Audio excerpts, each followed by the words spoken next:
Hello everyone. तो आज है वुमेन्स डे, तो happy women's day to all of you. तो आज हम बात करेंगे कि वुमेन्स में सबसे ज़्यादा कॉमन प्रॉब्लम्स क्या होती है। वैसे प्रॉब्लम्स होती ही है। तो फर्स्ट है पीरियड्स, जो हर लड़की हर woman day to day life में वो फील करती है।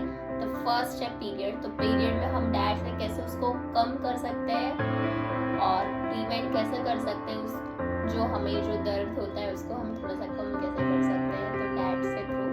तो पहला है आयरन। आयरन की कमी पीरियड्स में बहुत ज़्यादा होती है। बिकॉज ऑफ पीरियड्स में बहुत ज़्यादा ब्लड फ्लो होता है, तो उस टाइम हमें आयरन की कमी, हीमोग्लोबिन की कमी वुमेन्स में सबसे ज़्यादा होती है। एनीमिया सबसे ज़्यादा होता है वुमेन्स में। तो पहले उससे प्रिवेंट करने के लिए हम क्या कर सकते हैं, तो हम आयरन और जिंक का सप्लीमेंट्स लेंगे, जैसे कि leafy vegetables, meat, egg, nuts and seeds, ये सब नेचुरल फूड्स हम खा सकते हैं। दूसरी कमी होती है कैल्शियम की कमी। बहुत ज़्यादा वुमेन्स में कैल्शियम की कमी बहुत होती है। तो हमें कैल्शियम की प्रिवेंट करने के लिए हम क्या ले सकते हैं सप्लीमेंट्स, तो dairy products, milk, egg, curd, yoghurt, ये सब खा सकते हैं। वो नेचुरली प्रेजेंट होता है, बहुत हेल्दी होता है हमारे हेल्थ के लिए। तो हमें वो डेयरी प्रोडक्ट्स खाना चाहिए। दूसरा है कि हमें क्या नहीं खाना चाहिए, तो फैट्स हमें बहुत कम खाना चाहिए बिकॉज इट्स अनहेल्दी। बिकॉज जो दो टाइप्स के फैट्स होते हैं, फर्स्ट है सैचुरेटेड, वो हमें बहुत कम खाना चाहिए, बहुत ज़्यादा नहीं खाना चाहिए। दूसरा आता है अनसैचुरेटेड फैट्स, जिसमें ओमेगा 3 फैटी एसिड्स होता है, वो हमें कंज्यूम करना चाहिए। वो बॉडी के लिए गुड फैट है, तो उससे हम अच्छा सा प्रिवेंट कर सकते हैं। तीसरा है कि हमें सॉल्ट का कंजप्शन बहुत कम करना चाहिए। एक्सेस अमाउंट में हमें सॉल्ट का कंजप्शन नहीं करना चाहिए।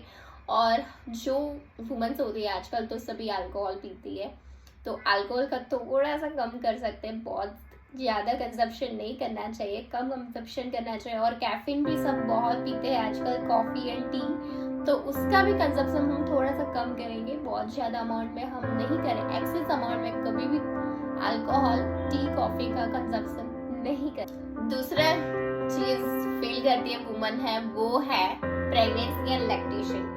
जो उसमें वुमन को सबसे ज़्यादा ध्यान रखना चाहिए during pregnancy and during lactation period. तो हमें नॉर्मल वुमन से ज़्यादा कंजप्शन करना चाहिए मिल्क का और कैलोरीज का। बिकॉज हमें तो मिल ही रहा है, हमारे बेबी को भी सबसे ज़्यादा इम्पोर्टेंट है उस चीज़ की। तो हम उसको हेल्दी बनाने के लिए हमें उसका डबल कंजप्शन करना चाहिए, कैलोरीज का, हेल्थी कैलोरीज का कंजप्शन करना चाहिए। और आयरन और ऑफ कोर्स प्रेगनेंसी के टाइम, उसके टाइम भी बहुत ब्लड लॉस होता है, तो हमें आयरन का सप्लीमेंट्स भी चाहिए। हीमोग्लोबिन का भी ज़्यादा चाहिए, बिकॉज बेबी को भी हीमोग्लोबिन पहुंचाना है हमें, तो हमें आयरन का कंजप्शन भी सबसे ज़्यादा करना चाहिए। फिर हमें फैट का कंजप्शन थोड़ा सा कम करना चाहिए। और जो हेल्दी फैट है ओमेगा 3 फैटी एसिड, उसका कंजप्शन ज़्यादा करना चाहिए। सॉल्ट का कंजप्शन थोड़ा सा कम करेंगे, बहुत एक्सेस अमाउंट में नहीं करेंगे। और during pregnancy no alcohol and caffeine. During pregnancy हमें कोई भी अल्कोहल कंजप्शन नहीं करना चाहिए। और आफ्टर लैक्टेशन पीरियड भी हमें कभी भी अल्कोहल कंजप्शन नहीं करना चाहिए, बिकॉज हार्मफुल फॉर बेबी। और ड्यूरिंग प्रेगनेंसी हमें बहुत ज़्यादा कंजप्शन नहीं करना चाहिए खाने का, बिकॉज हमें थोड़ा थोड़ा खाना चाहिए। जैसे कि ब्रेकफास्ट में थोड़ा खाया, थोड़ा लंच में खाया, थोड़ा डिनर में खाया, स्नैक्स में खाया। बहुत ज़्यादा अमाउंट में नहीं खाना चाहिए, थोड़ा थोड़ा अमाउंट में मिल्क खाना चाहिए। ड्यूरिंग लैक्टेशन पीरियड हमें ब्रेस्ट मिल्क देना चाहिए बेबी को 6 मंथ तक। तो उसके लिए हमें हेल्दी खाना पड़ेगा, तो बेबी को भी हेल्दी मिल्क मिलेगा। तो हमें नॉर्मली हम बेबीज को 6 मंथ्स और 2 इयर्स तक हम ब्रेस्ट मिल्क दे सकते हैं, ऐसा कुछ नहीं है। तीसरी प्रॉब्लम्स क्या होती है, it is menopause. After 45 years of the age जो हर वुमन फील करती है, वो है मेनोपॉज। उसमें बहुत ज़्यादा प्रॉब्लम्स होती है। प्रॉब्लम्स मतलब बहुत ज़्यादा मूड स्विंग होता है। हमें उस टाइम हमें बहुत ज़्यादा ध्यान रखना चाहिए, और डाइट के थ्रू भी हमें बहुत ज़्यादा ध्यान रखना चाहिए। मोस्टली हमें साइकोलॉजिकली हमें सबसे ज़्यादा ध्यान रखना चाहिए। तो डाइट के थ्रू हम कैसे प्रिवेंट कर सकते हैं, उसको थोड़ा सा कम कैसे कर सकते हैं मूड स्विंग्स को। तो हमें हेल्दी फूड्स खाना चाहिए। पहले तो हमें कि बाहर का जंक फूड्स नहीं खाना चाहिए, हेल्दी फैट खाना चाहिए, healthy omega 3 fatty acids 6 omega 3 6 fatty acids consumption करना चाहिए। मीट फिश है जो है उसका कंजप्शन करना चाहिए।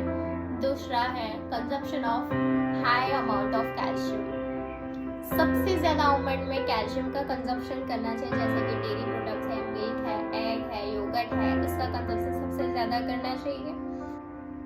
उसके बाद है हमें good amount of protein, carbohydrate जो है उसका कंजप्शन भी ज्यादा करना चाहिए, प्रॉपर अमाउंट में कंजप्शन करना चाहिए। प्रोटीन लाइक लेग्यूम्स है, बीन्स है, बॉटल गुड है, सब जो प्रोटीन जो रिच होता है उसका कंजप्शन सबसे ज्यादा करना चाहिए। कार्बोहाइड्रेट का कंजप्शन भी करना चाहिए प्रॉपर अमाउंट। राइस है, मीट है, उसका कंजप्शन नॉर्मल अमाउंट भी करना चाहिए, बहुत ज्यादा अमाउंट भी नहीं करना चाहिए। दूसरा है फ्लैक्स सीड, जो flax is very good for health. Flax seed क्या करता है, वो हमारे हार्मोन को नॉर्मल करता है मेनोपॉज के time, it's very good for health. उसके बाद है soybean, soya protein, soya milk जो होता है उसका कंजप्शन करना चाहिए, वो भी हमारे हार्मोन को बैलेंस करता है और मूड स्विंग भी अच्छा हो जाएगा। तो हमें हेल्दी फूड्स खाना चाहिए, बाहर का कंजप्शन कम करना चाहिए फूड्स का, और बस उसका ध्यान रखना चाहिए। दूसरा है फ्लैक्स सीड, जो flax is very good for health. Flax seed क्या करता है, वो हमारे हार्मोन को नॉर्मल करता है मेनोपॉज के टाइम, और is very good for health.